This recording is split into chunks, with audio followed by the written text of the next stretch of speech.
आप देख रहे हैं सनातन फर्स्ट और मैं हूं विशाल।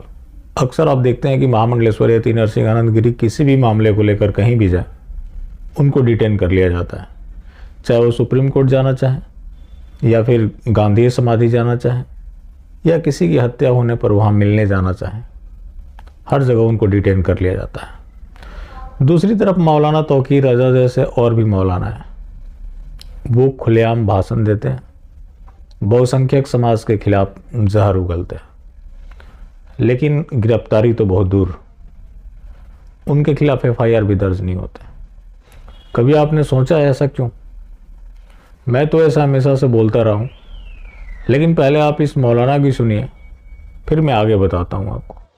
आपको एक राज की बात बताऊं, मेरे पास यूपी की कुर्सी संभालने वाला उसका भेजा हुआ एक आदमी लखनऊ में मेरे पास आया और मुझसे कहता है, मौलाना साहब आप या तो बीजेपी का प्रचार करिए और ब्लैंक चेक ले लीजिए, जो चाहिए वो ले लो, खुलकर आइए बीजेपी में, हम स्वागत करेंगे पूरे उत्तर प्रदेश का, हम आपको अल्पसंख्यक का अध्यक्ष बना देंगे।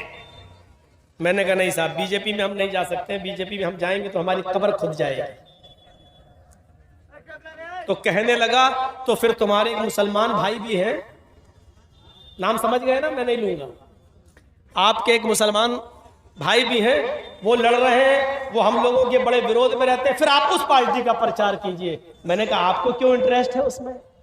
कहा कि उनके प्रचार से हमें फायदा हो जाएगा। हमने कहा नहीं, अगर मैं अखिलेश का साथ दे दूं तो?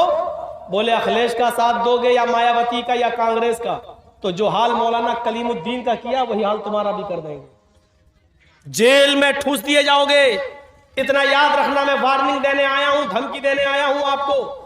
या तो हमारा साथ दीजिए और हमारा देने से मुसलमानों में आपकी छवि खराब हो रही है तो उस पार्टी में चले जाइए, और हमारे योगी जी को जितनी गाली दे सकते हो दीजिए, क्योंकि हमें फायदा हो रहा। अगर अखिलेश या मायावती के साथ गए तो जेल में सड़ा देंगे। हमने कहा जुर्म क्या किया मैंने?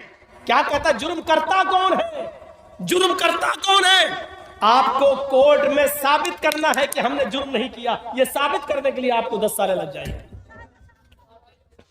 यह धमकी आई है मेरे पास, या तो इसका साथ दो, इसका नहीं दे रहे हो तो उसका साथ दो। अब जो इस मौलाना ने खुलासा किया, हो सकता है कि आप झूठला दें, लेकिन ये झूठलाने वाली बात नहीं है। अगर ये बीजेपी का समर्थन करता, वो भी बीजेपी के काम आता, विरोध करता, वो भी बीजेपी के काम आता। मैं बताता हूं कैसे। आईटी सेल के जो कर्मचारी हैं, आपको पता है क्या करते हैं? अगर कोई जहर उगल रहा है तो उसके सारे बहुसंख्यक को डराते हैं। कोई प्रशंसा कर रहा है तो वहां जो इनका तृप्तिकरण चल रहा है उसको जस्टिफाई करते हैं कि धीरे धीरे हम भरोसा जीत रहे हैं और वो कारगर साबित हो रहा है। लेकिन इनकी अपनी कम्युनिटी के प्रति कितनी जवाबदेही है कि ये चाहकर भी नहीं जा सकते। दूसरी तरफ मास्टर स्ट्रोक लगते हैं। मैंने कई बार कहा है कि बीजेपी ने कुछ ऐसे लोगों को भी तैयार किए हुए हैं जिनका विरोध दिखाकर वोट लेती है। अब इसे तो साबित हो जाता है। रही बात इसके बोलने की, तो ये बंद कमरे में नहीं बोल रहा, खुले मंच से बोल रहा है। तो इस तरह का पॉलिटिक्स चल रहा है बीजेपी का। इसके अलावा एक चीज और आपको बता दूं, हिंदू कहीं प्रताड़ित होता है तो वो उनके लिए अपॉर्चुनिटी के रूप में होता है कि ये उसको बुलाएंगे।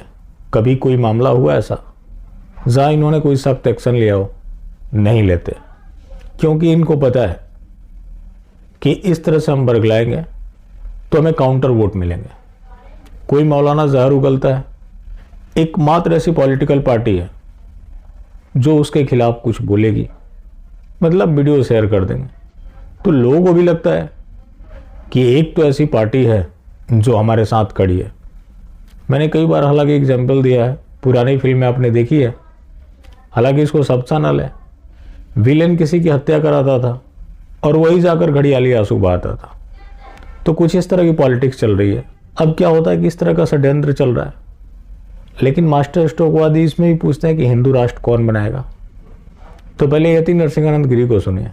हिंदू धर्म की शिक्षा तो यहाँ कहीं भी नहीं दी जाती, कहीं भी किसी स्कूल में नहीं दी जाती। क्रिश्चियन स्कूलों में क्रिश्चियनिटी की शिक्षा दी जाती है, मुसलमानों के मदरसे में जिहाद सिखाया जाता है। हिंदू धर्म की शिक्षा देने का तो कोई स्कूल यहाँ है ही नहीं बेटा। तो यहाँ सब धर्म बराबर नहीं है। हिंदू को यहाँ पहले ही जो है यहाँ उन्होंने एक तरह से सेकंड ग्रेड का सिटीजन माना हुआ है। हिंदुओं को कोई धार्मिक अधिकार इस देश में नहीं है। यहाँ एक मस्जिद बताओ जो सरकार ने कभी अधिग्रहित की हो। हिंदुओं के ज्यादातर सारे बड़े मंदिर सरकार के कब्जे में है। एक चर्च बताओ जो सरकार के कब्जे में हो। यहाँ जितने भी अल्पसंख्यक संस्थान है, मुसलमानों के, जैनों के, सिखों के, ईसाइयों के, वो अपना कोर्स खुद डिसाइड करते हैं, लेकिन हिंदुओं के जो संस्थान है उनका कोर्स सरकार डिसाइड करती है। तो हिंदू तो यहाँ पहले ही सेकंड ग्रेड का सिटीजन है मेरी बेटी। यहाँ का जो बहुसंख्यक है उससे पहले बराबर का नागरिक बनने के बारे में सोचना चाहिए, बाद में हिंदू राष्ट्र के बारे में सोचना चाहिए। जहां इस तरह के षड्यंत्र चल रहे हो, क्या लगता है कि वो पार्टी हिंदू राष्ट्र बनाएगी? वो पार्टी तो ऐसे लोगों को प्लांट कर रही है कि हमारे खिलाफ बोलो, हम लोगों के बीच में बुनाएंगे, क्योंकि हम ही तो हैं कैसे तारनहार जो कि माहौल बनाते हैं। जैसे कि कश्मीर का मामला हो, बंगाल का हो, केरल का हो, कहीं आपने सुना कि ये लोग उसका समाधान कर दिए? आज इनके पास सत्ता है केंद्र में, ये जो चाहते वो कर सकते थे।